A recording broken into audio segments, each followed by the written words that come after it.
All right. Thank you so much for joining us for today's webinar, which is the Sex Work Law Review, Shifting to Decriminalisation. My name's Carly Hanson and I'm one of the Sector Sustainability Coordinators at Community Legal Centres Queensland. I'd firstly like to acknowledge the traditional owners of the land on which we're holding today's webinar. In Meanjin, Brisbane, they are the Turrbal and the Yagara people. I wish to pay my deep respect to elders, past, present and emerging, and acknowledge that these are stolen lands and that sovereignty was never ceded. As today's webinar is being viewed by people throughout Queensland and a few interstate folks as well, I'd also like to pay respect to the traditional owners throughout the country and extend a really warm welcome to any First Nations people who are listening to the session today.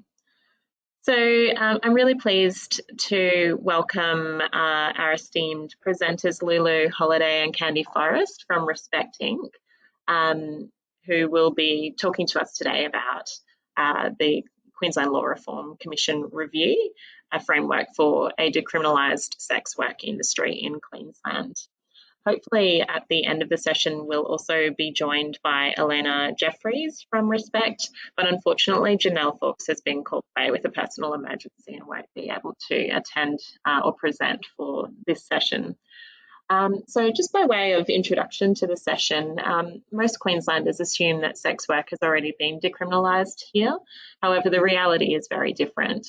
The majority of sex workplaces are illegal under the Prostitution Act 1999, and sex workers' safety strategies are criminalised under the Criminal Code. The Queensland Law Reform Commission has recently published its report which considers how decriminalisation could work in practice here, and Queensland Government have recently opened submissions around the law reform, and these are open for the public until the 3rd of June 2022, so this is a very timely presentation.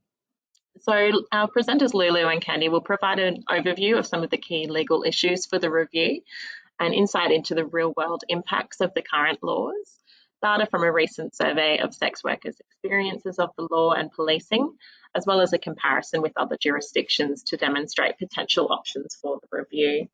So we'll let Lulu and Candy introduce themselves in a moment, but before I do, just a bit of quick housekeeping. So today's webinar is being recorded and we'll have that recording available for you to download hopefully this afternoon. The PowerPoints have been emailed out to everyone who registered about an hour ago, and you can also grab them from the handout section on the GoToWebinar control panel. We encourage you to ask questions, so simply type your question into the question box on the GoToWebinar control panel and I can read those questions out at the end of the presentation. So I might now hand over to Lulu and Candy to tell us a little bit about themselves and to get our presentation started. Thanks so much. Thanks, Carly. Hi, everyone. My name's Lulu Holiday. I'm a current sex worker in Queensland. I've been a sex worker here since 2010. I'm also a sex worker peer educator with Respect Inc. and I'm a member of the Decrim QLD committee as well. Candy, do you want to introduce yourself? Yes, hi everyone. My name is Candy Forrest. I've been a sex worker in Queensland for over 35 years. I started working pre-Fitzgerald and I've been involved in sex worker community building and organising since about 2006. I was one of the founding members of Respect Inc. and I'm now currently working on the Decrim QLD campaign. Thanks, Lulu.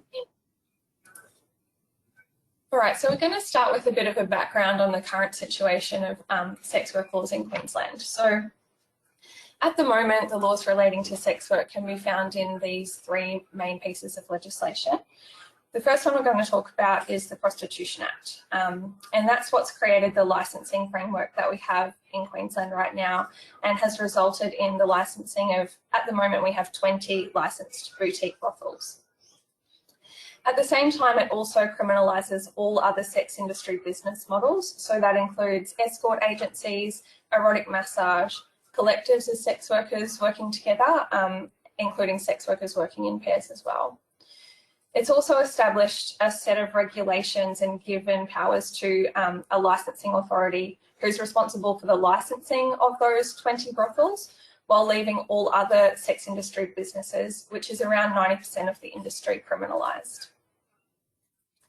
The Criminal Code Chapter 22A includes a number of sections criminalising sex work, and together these three pieces of legislation make it legal for police to pretend to be clients, ask for illegal services from sex workers, make bookings, and then arrest us for things that usually we're doing to keep ourselves safe. So things like working in pairs or sharing a workspace, sharing overhead costs, phones, and making referrals to other sex workers. Also things like hiring a receptionist, someone to answer our phone for us, and someone to screen our clients for safety reasons. We also can't use a driver that another sex worker uses and recommends, and we can't text another sex worker when our clients arrive or leave for safety reasons. So that means pretty much all of our basic safety strategies are criminalised. The most common charge is under Criminal Code 229H, knowingly participating in the provision of prostitution.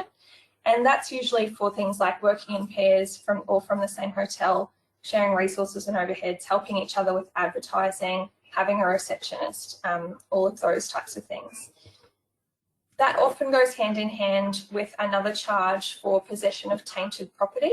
And that tainted property is usually a phone or a laptop that's been used in conducting sex work, as well as any earnings from that sex work. We know of sex workers that have been fined up around the $6,000 mark in fines, as well as having a criminal record under these charges. The Prostitution Licensing Authority has also developed a set of advertising guidelines, which are for brothels and private workers. And the PLA and police can offer penalty infringement notices for infringements against those advertising guidelines, and they can be up around the $750 mark. So the impact of all of this is that sex workers in Queensland have to choose between working legally or working safely. And if we choose to implement basic safety strategies, we risk criminal charges for doing things that are essential aspects of our work. The overall impact of the licensing framework in Queensland is that sex workers are unable to report crime to police for fear of becoming known as a sex worker to police. Therefore, we have reduced access to justice. We have limited to no anti-discrimination protection, and we're left vulnerable to violent perpetrators who know that we're less likely to report crimes against us. The licensing framework is expensive, ineffective, and has failed in Queensland, which is why sex workers want decriminalisation. So we've recently conducted a survey of 204 Queensland sex workers, and these are the results to this question: how important is decriminalisation of sex work to you? So what decriminalisation is the repeal of all laws that are specific only to sex work. When the laws that criminalise sex work are lifted, and existing regulations and laws that apply to all other people and all other businesses can apply to the sex industry. Decriminalisation is not no regulation. Our preference is for all existing sex industry businesses, including the 90% that are currently operating outside of the legal framework, that are brought into a decriminalised framework and have existing systems of regulation that will regulate us as well, and that includes workplace health and safety requirements. Decriminalisation is a much more transparent industry, and sex workers will have access to industrial and workplace rights.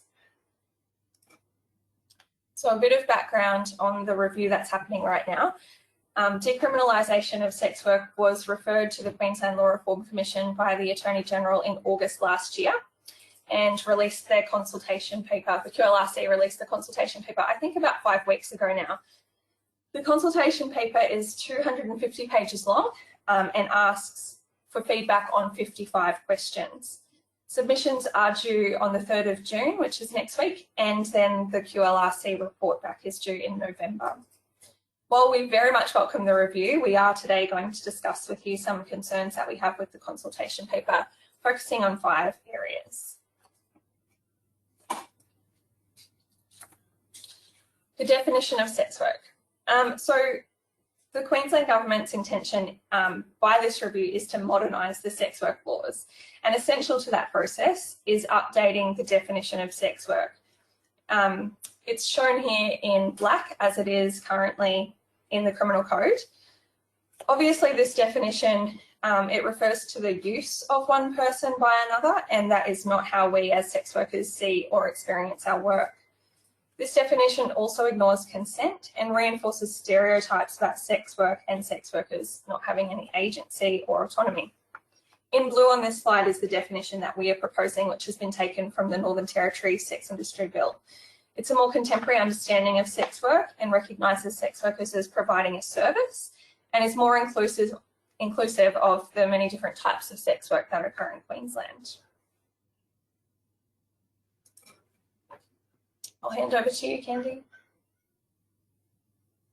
Thanks, Lulu. I would also like to add about the definition, the need for the change to the definition, that part of the problem that we have is that the current Law Reform Commission is only meant to be looking at sex work that's currently covered under sex work laws, and so it doesn't include sex workers who do, I guess, what we'd call non-contact work, like strippers and webcam work. So that's something that under a broader definition could in future be covered under sex work. But moving on to, some of the other problem areas that we have with the consultation paper, the first that I'm going to talk about is the proposal to maintain some criminal laws or draft new ones to safeguard against exploitation. The main problem that we have with this is that any laws that are kept in the criminal code that are specific to sex work will maintain a role for the police in the regulation of sex work. And sex workers have a very fractured relationship with the police because of the way the laws have been drafted in the past, and because of what happened pre-Fitzgerald. We feel that we are being harassed by the police, and we want to be able to call on the police to be protectors of sex workers, not feel like if we call for assistance that there's a chance that we may be charged or investigated. So it's important, and it's one of the things that Fitzgerald called for, to remove the police entirely from the role of regulation of sex work. The other thing is that whenever there is a law that allows police or even other bodies to supposedly protect sex workers from exploitation, they do tend to be used against sex workers. They're used against our families, our friends, our associates, and sex workers themselves end up being charged for some of these laws that are meant to be protecting us. So we feel that there are already adequate safeguards under federal trafficking law, child protection law, state consent laws, state child protection laws, and federal employment laws to safeguard against exploitation of vulnerable people. One of the main problems we have around the framing of exploitation laws is that the groups that they focus on are already very vulnerable. So it's people who are underage and people who have impairment of the mind. So the exploitation laws have historically been framed to protect vulnerable people.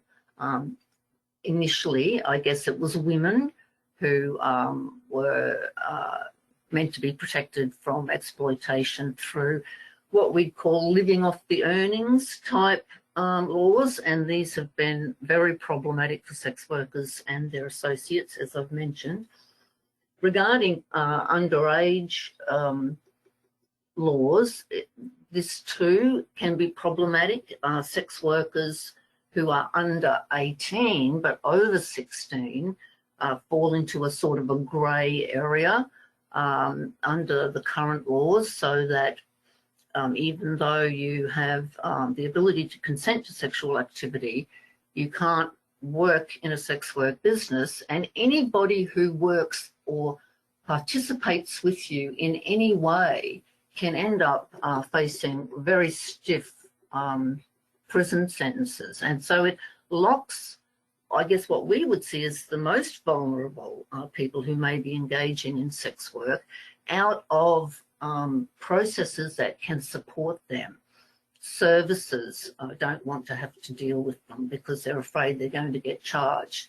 Other sex workers who might be able to provide peer education don't want to, you know, get involved with that because they fear that they may be charged. So it just ends up harming the most vulnerable.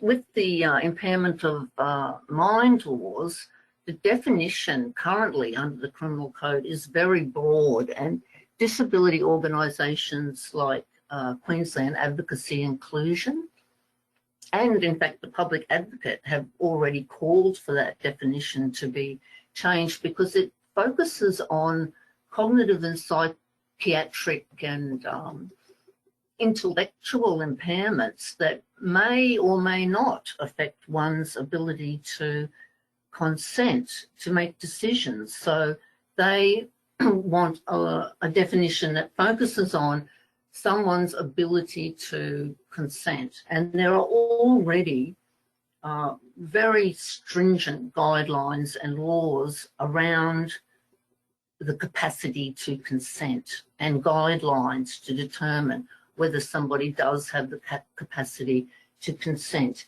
in any sort of decision about their life, including sexual activity. And one of the things that disability advocates tell us is that laws like this can have what they call a chilling effect.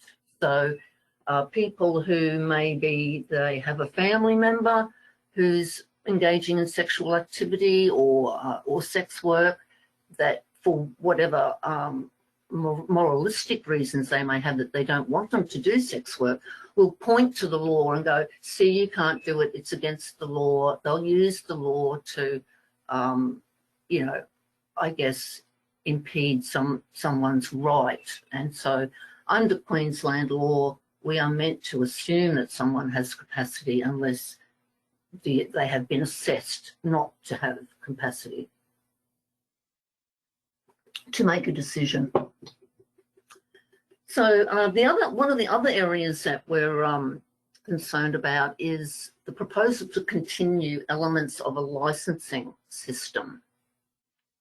So the QLRC have referred to this as what they call soft touch licensing. So in Queensland, we've had very stringent licensing, quite comprehensive probity checks for people who want to own or manage a licensed brothel, and looking at their associates as well, and you know, checking if they've been bankrupt or if they have criminal offences and all that sort of thing. In Victoria, the licensing system was more of what you'd call a soft touch approach, but we don't believe that it will work. And in Victoria, they have repealed that whole system and removed the soft touch licensing that they have there. And it's because of concerns that we've had, and we've seen this over many years, about the two-tiered system that licensing systems create. And what happens is that the licensing system creates, it is a system where some people may be eligible to obtain the license and others aren't. And we, one, don't believe that these sorts of tests determine whether someone is actually capable of running a sex work business. You know, whether they're a good manager or a bad manager is not going to be determined by whether or not they've been bankrupt or they may have had some criminal offence in the past. And in Queensland in particular, we've seen, you know, very stringent tests for licensing, and we still see some of the problems that sex workers have with managers. And one of the main problems with the licensing system is that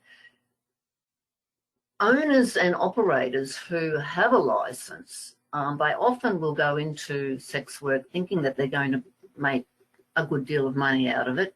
They find that maybe the money's not as good as they thought it would be, but there's this tendency to use the license system as an excuse for why they're not financially viable. So you end up with this process where members of the license system will call on the government, call on the police, and it's often played out in the media where they say, you know, we're running a good, clean, safe business here and we're licensed and we're appropriate, but those other people aren't. And they tend to, you know, engage in like sort of what I'd call, I guess, a propaganda campaign where they repeat a lot of the old stigmatizing ideas about sex workers in unlicensed businesses, that, you know, that they're not using condoms and that sort of thing, which is totally untrue. And we know that that's untrue, and that sex workers are very high in their condom use, and their sexual health is very good across the board. So yes, so in New Zealand, they've told us that they sex work organisations there have said it's basically a burden on the industry and government. It doesn't really help them, and it continues this two-tiered system where it makes it difficult for to do sex work community building and disseminate health promotion materials when you've got the industry sort of divided amongst itself in this sort of two-tiered system. We don't believe that licensing is decriminalisation, and we think that it will ultimately undermine the attempt to decriminalise, and we'll end up with the same old problems that we've had for years and years and years. So one of the other areas, public solicitation, is one area that tends to be a little bit controversial wherever decriminalisation is brought in. Unfortunately, in Victoria, they have decided to maintain some of their public soliciting laws, and we think that that's very problematic and harmful. It, you know, tends to be based on this idea that sex workers who work on the street are a big public nuisance. And in fact, in the QLRC paper, they refer to figures, statistics from 2011, and they don't cover the most recent public soliciting offences, which are shown on the slide, which basically show that over the last 5 years there've only been 6 charges for public soliciting. One of the things that we found in our survey is that street work does tend to not be a first choice for most sex workers. Only a few choose to do street work, and it's something that's becoming less and less common these days with the use of smartphones, where, you know, you can be put in an ad and you can be called wherever you are and meet up with a client wherever you want to. You don't need to go to a particular area that's been sort of predefined to find clients. So so the issue of human rights is a problematic one as well. Apparently, it is in breach of human rights, the Human Rights Act. We find that a lot of the public soliciting charges and I guess the move-on orders that are used by police as well tend to focus more heavily on Aboriginal and Torres Strait Islander sex workers and transgender sex workers. And in some of the data that we've got from the survey, we're hearing stories about, you know, people being moved on by police. You know, they're just walking down the street to go to the shop, and you know, they're told by the police, you've got to leave this area and not come back for 24 hours. And, you know, that this is their home area, that this is where they live. So it's just targeting the more marginalised sex workers. So what have we got next? Oh, that's right. They've got a section where they're asking about anti-discrimination protections. And we've only just recently put in a submission to the Anti-Discrimination Laws Review, providing a lot of data from our recent survey. And we're finding that a huge number of sex workers are experiencing daily discrimination. They just sort of take it as, you know, part of the deal almost these days, and they're being discriminated against by health practitioners. Police loom large in the, you know, discrimination charges, accommodation providers. And so at the moment, under the Anti-Discrimination Act, it's legal for accommodation providers to discriminate against sex workers. Sex workers are protected under the Anti-Discrimination Act under a category called lawful sexual activity, but it really only just applies to sex workers, and it really only applies to what you'd call legal sex workers. So, you know, it only covers a small number of sex workers anyway. And in that act, exemptions are provided to accommodation providers who all they've got to do is suspect that you're going to do sex work on the premises, and they can evict you. And we've had a lot of people, you know, seek out support from Respect about being evicted. They get charged extra money, they get charged extra cleaning costs, and it's all protected under this exemption for accommodation providers. There's also an exemption under the Anti-Discrimination Act that sex workers and transgender people can be discriminated against in occupations involving working with children. So any sort of childcare or teaching work, you could be removed from, fired from. Under this act, that person would be protected from you know, terminating your employment on the basis that you're a sex worker. So that's another area that we want changed. We want the lawful sexual activity attribute to be changed to sex worker and sex work. It needs to be both of these attributes, because we found that when a sex worker in 2011 tried to make a case against a motel owner in Mackay for discriminating on the basis of being a sex worker, that they were allowed to discriminate on that basis.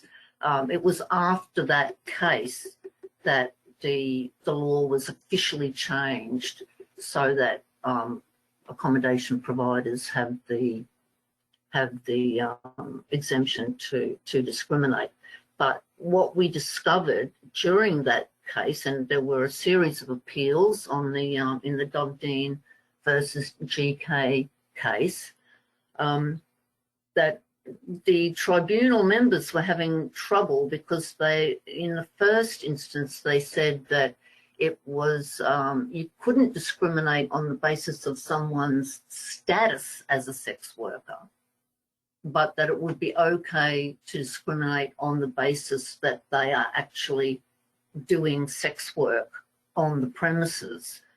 So on that basis, and we argue that it's really difficult to separate someone's status as a sex worker from their practice of doing sex work. And it just makes it very difficult for people to make complaints.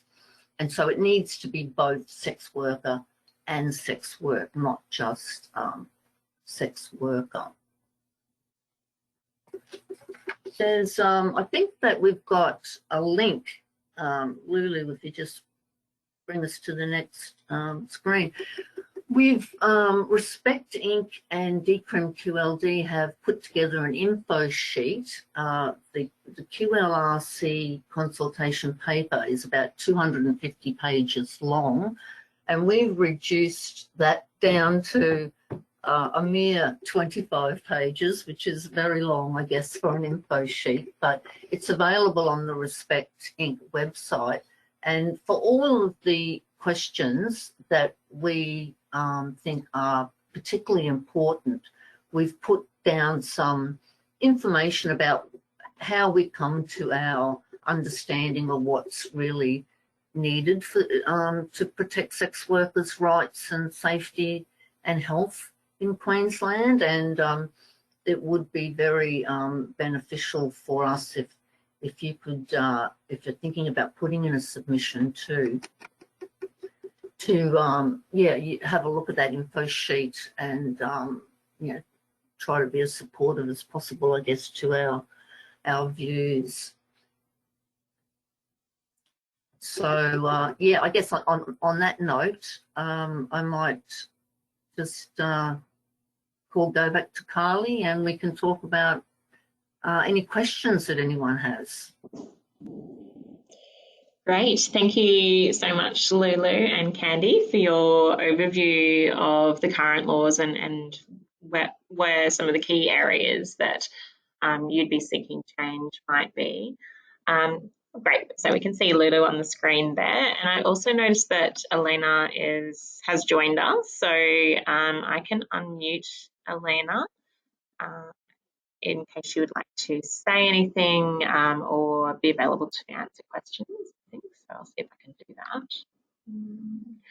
Elena, it looks like you've muted yourself, so I am not able to unmute you for some reason, but I can make you a presenter, so I might just do that.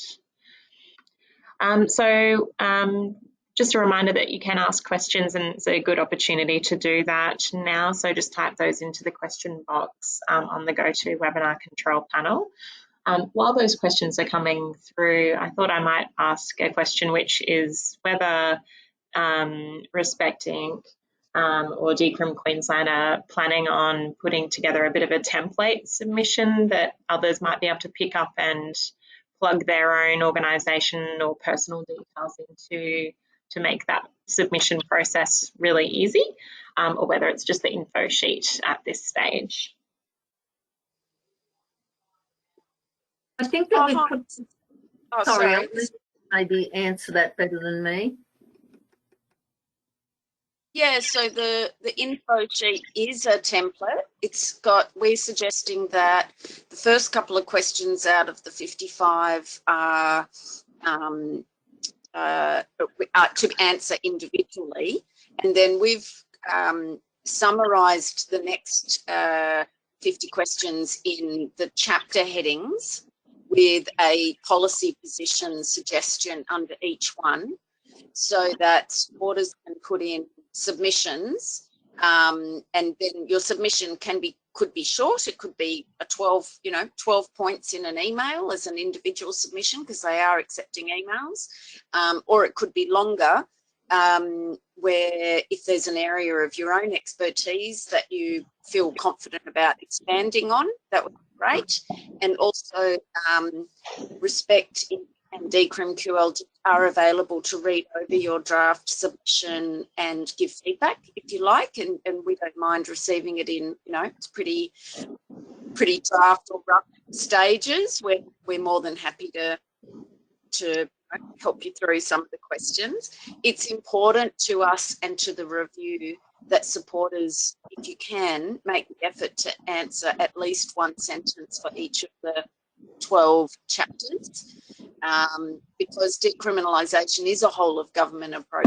We know that comprehensive, like this actually is going to impact the repeal and the change of the laws across so many different areas, which is why, if you can, and if you've got the capacity to, answering each 12 topics would be great, even if it's just with one sentence. And that's the info sheet that Lulu already shared the link. Wonderful, and that's a really fantastic offer for anyone who might want some feedback before they submit their, or put in their submission, for you to check that over. So another question has come through, just generally, if you could talk a bit more on how police can pose as clients and the risks that that brings to sex workers. I think it was mentioned very early in the presentation, under the Police Powers and Responsibilities Act. Candy, you're just on mute. I can respond to that. I've been doing some of the analysis of the data of our survey, which does have a question in there about the police entrapment and posing as clients. So basically what they do is they will phone or text or whatever, pretending to be a client, and they will, start to ask for services that are, are legal in Queensland. So, getting a double, do you have another sex worker that we can do a double with? Or, would you take, money to not use a prophylactic and that type of thing. And they do this quite regularly. They're engaged in, there's a prostitution enforcement task force that, is regularly perusing, advertising and contacting sex workers and trying to find out, if they can get charges on them. And one of the things that I've noticed in doing the data analysis is that it really does have quite an extreme impact on sex workers' psychological well-being. It causes them, even just knowing that there are police out there who could be calling to try and set them up, makes them feel like they're sort of walking on eggshells all the time. So they have a very strong risk aversion, and so they don't really trust anyone, and they're always wondering whether this client that I'm talking to is trying to, set me up and sort of engage me in some sort of word game. So, like get me to use a term that I'm not supposed to use so that they can make a charge. And other sex workers that have talked about their experiences of being entrapped by police have said that they've ended up feeling violated. So they've had this police officer come in as a client, and they're engaging with this police officer as if they're a potential client. So they're negotiating consent, and they're talking about, what they'll do and what they won't do, and, what do you want as a client, and so they feel like the consent has sort of been breached in a way by police who turn around them. And there may have been some, intimate exchanges that have gone on, and they feel, violated. And there were a few sex workers who also felt so afraid of police that they thought that police could come in, posing as clients, engage in bookings with them, and then take back the money and charge them, and which they see as a type of sexual assault and rape. So it's just looking through this data has impressed me more than ever of how harmful sex workers is in New Zealand. Thank you, Candy. So a few more questions are coming through. So one of them is whether the presenters could give their opinion on sex workers' interaction with the legal profession, particularly lawyers representing sex worker clients and their experiences with Legal Aid Queensland as well. So if you've got any feedback on how lawyers are currently able to assist or not.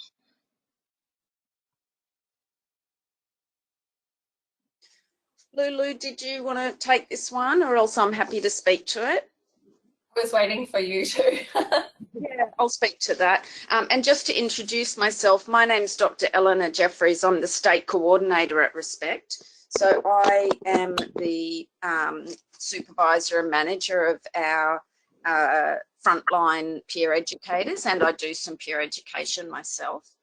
Our biggest problem with legal aid is that if a sex worker wants to plead not guilty, legal aid lawyers tend to basically say, we don't have enough money to run a trial, you know, it's just easier for your life if you plead guilty. And also encouraging sex workers to plead guilty does kind of tie into a kind of, it's a slut shaming, it's an embarrassment. There is a tendency in our community at the moment in Queensland for the people who are being targeted for entrapment, mostly women, middle-aged women, migrant women, non-English speaking background, or white women who've had previous different kinds of charges and police attention, so they're in the police radar. And it has happened, you know, it's also happened to a couple of male workers and trans workers as well. So we're talking about an already vulnerable group who, chances of that person wanting to challenge the charge are already pretty slim. And then when someone does say they want to challenge the charge, legal aid lawyers tell them not to and tell them to plead guilty. And the problem with this is, like, we have a complete lack of case law in Queensland as a result, because every single time a sex worker has pled not guilty, police dropped the charges. And the reason the police dropped the charges is because the evidence is flimsy. Like, for example, one time we had a legal aid lawyer couldn't afford to take it ahead as the legal aid lawyer, so we fundraised $7,000 for this lawyer to take it ahead as a private case. This was in Townsville. And then the lawyer challenged that the text SMS evidence that the police had gained by entrapment. The police believed that the SMS interaction, when they were pretending to be the client, showed that the sex worker was going to offer uncovered oral blowjob as part of the service.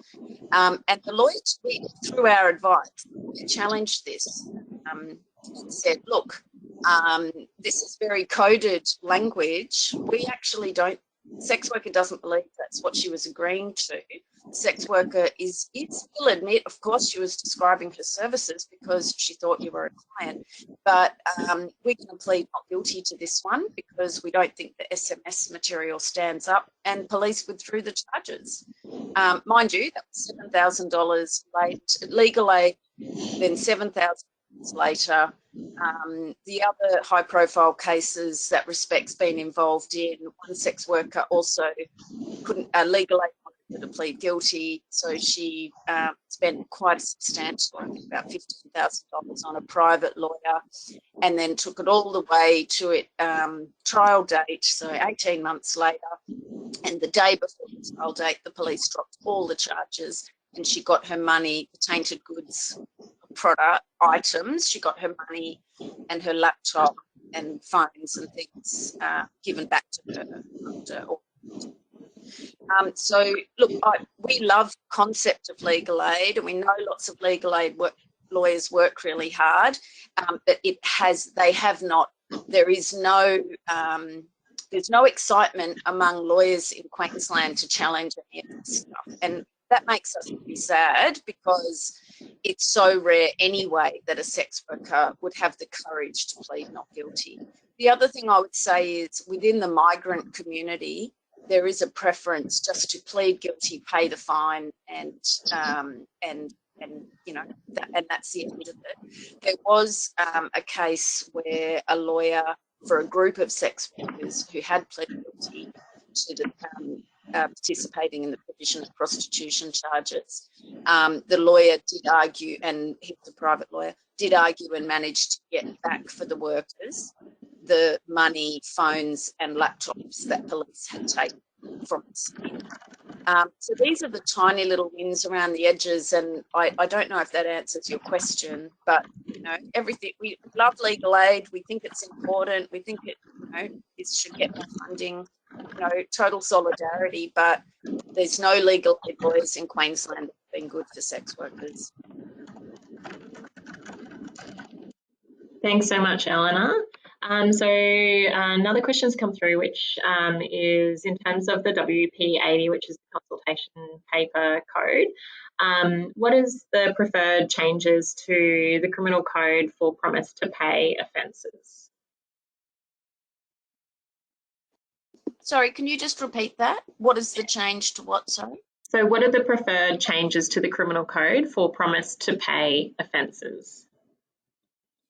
Do you want me to answer this one, Eleanor? Sure, go for it, Lulu. Yeah, so I think this is talking about the way that at the moment, if a client doesn't pay or steals the money back from a sex worker, it's treated as fraud in Queensland. After talking to many sex workers that this has happened to, we believe that if a sex worker is giving consent to sexual activity based on the promise of payment, then that consent is withdrawn if the payment's withdrawn. So we believe that the charge should be rape or sexual assault, as it is in Canberra now, and not fraud. Excellent, thank you. Another question's come through, which is really around your thoughts on how decriminalisation might increase the psychological safety of sex workers. If you've got any comments on that, that'd be wonderful.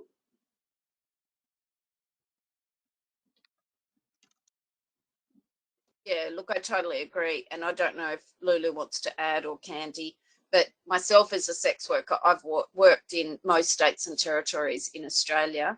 And in terms of my psychological safety, working in New South Wales was like I was living a completely different mental health life and completely different inner world than I was when I was working in Queensland, where I did experience police trying to entrap me, yeah, it's a huge deal. Yeah. Yes, thank you. That's yeah, I think that makes complete sense. Another question's come through by email, which is just around the information in the toolkit that you've provided around sex work and children being on the premises. And also a second part of that question, just a clarification that if you've been a sex worker, that you can't then go on to work with children. Is that correct? And if you had any more thoughts on that one.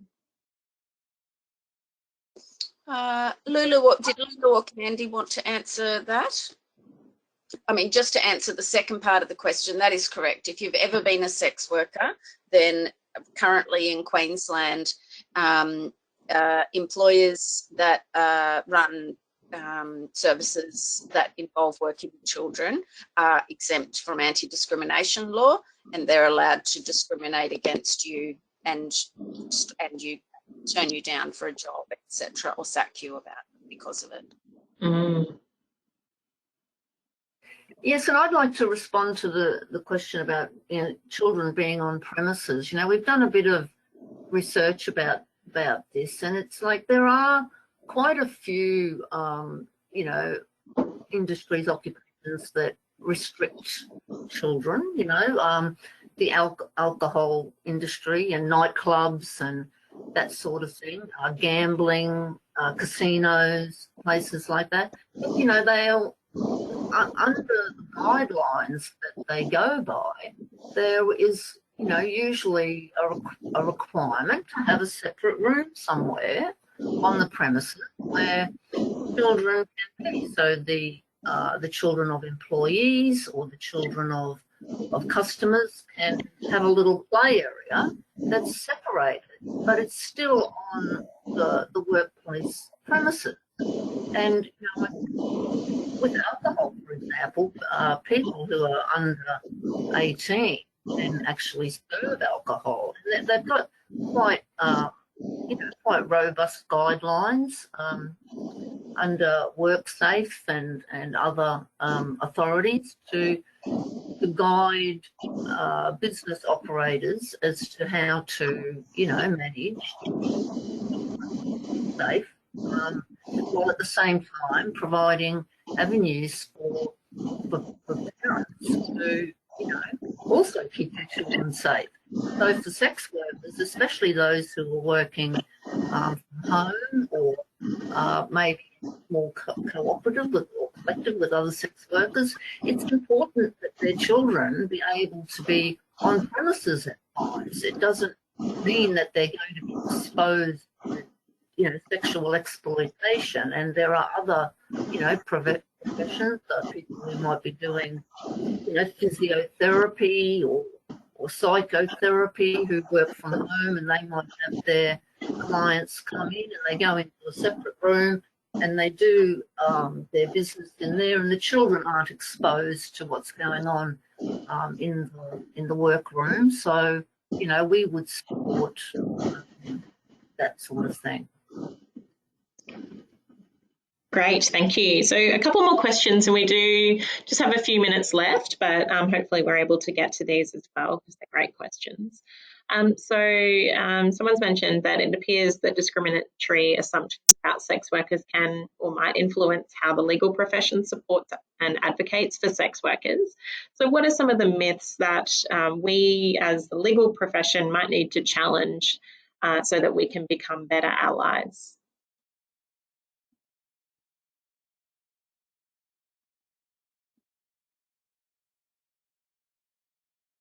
It's like there's so many.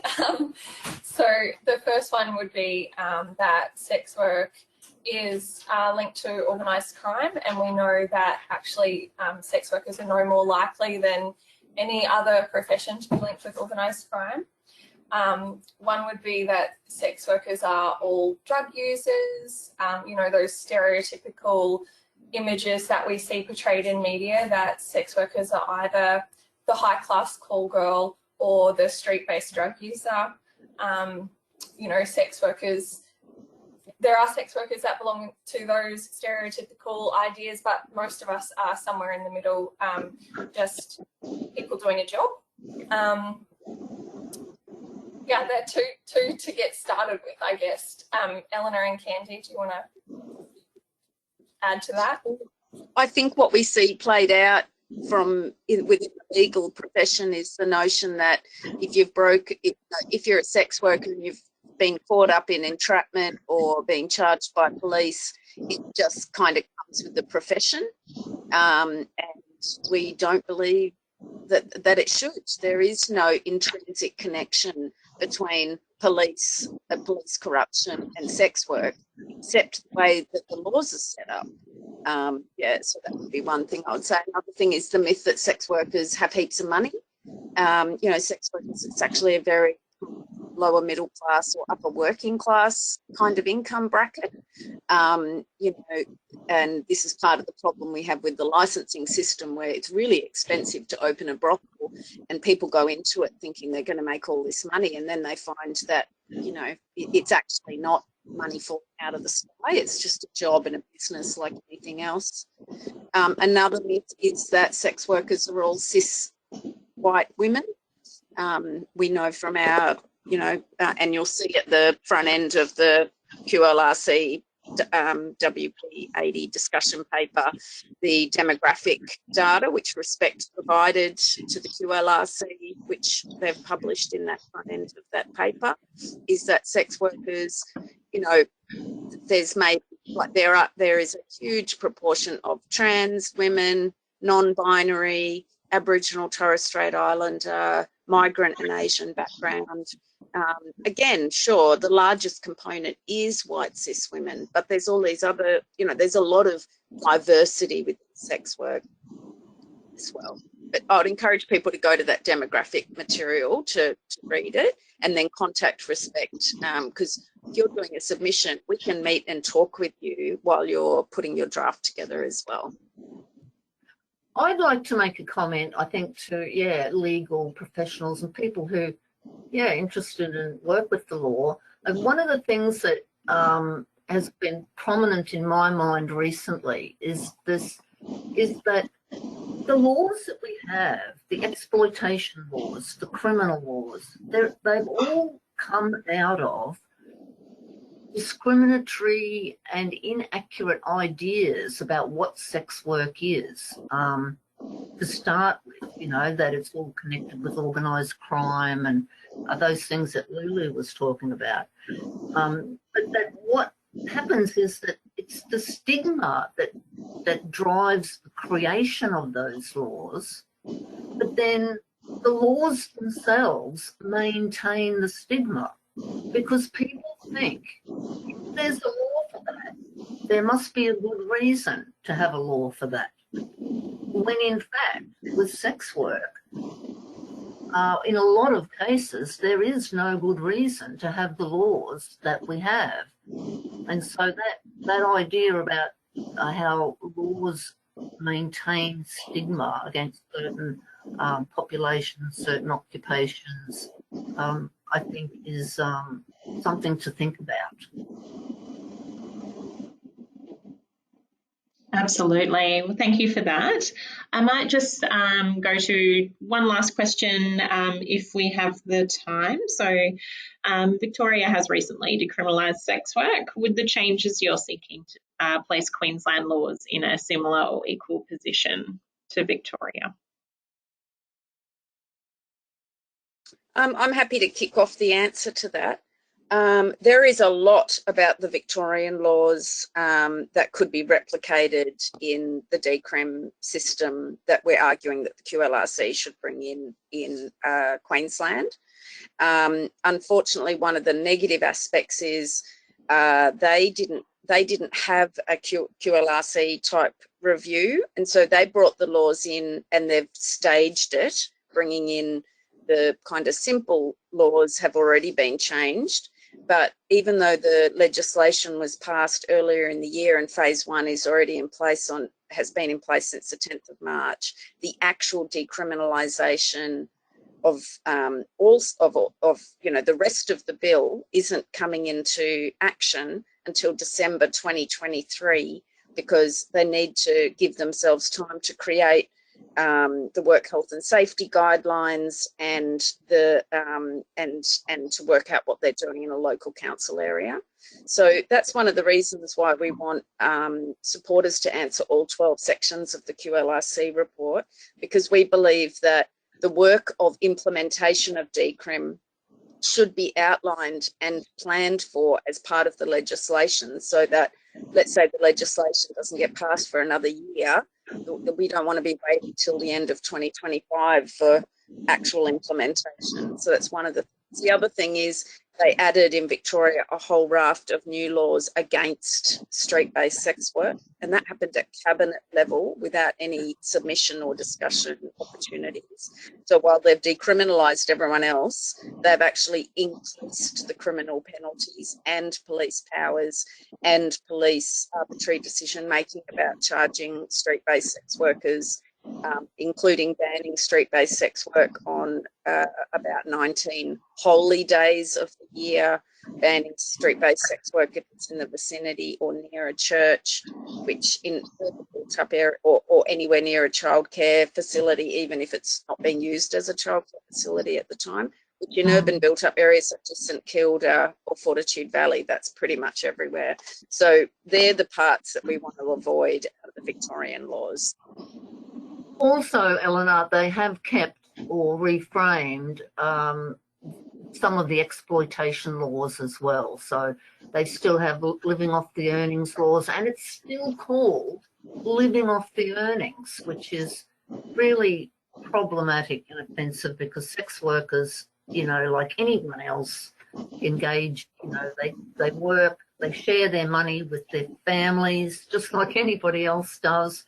And, you know, to say that we need protection from people who are living off our earnings, it's just going to target the families and associates of sex workers. And they've kept some of those exploitation laws, which we don't believe are necessary, and we think that there are plenty of other laws that don't specify sex work that safeguard against those sorts of offences. Good point, Candy, because another one they kept was if you exchange sex for illicit drugs, you're specially criminalised now in Victoria as well. They've added a new law on that one, which also we thought was pretty unnecessary because we're talking about illicit drugs that are already illegal. Surely police have already got powers in relation to drugs. So to echo what Paul said, and just people with your submissions, we don't feel there's any need for explicit criminalisation of sex work activities in the criminal code or in the Police Powers and Responsibilities Act.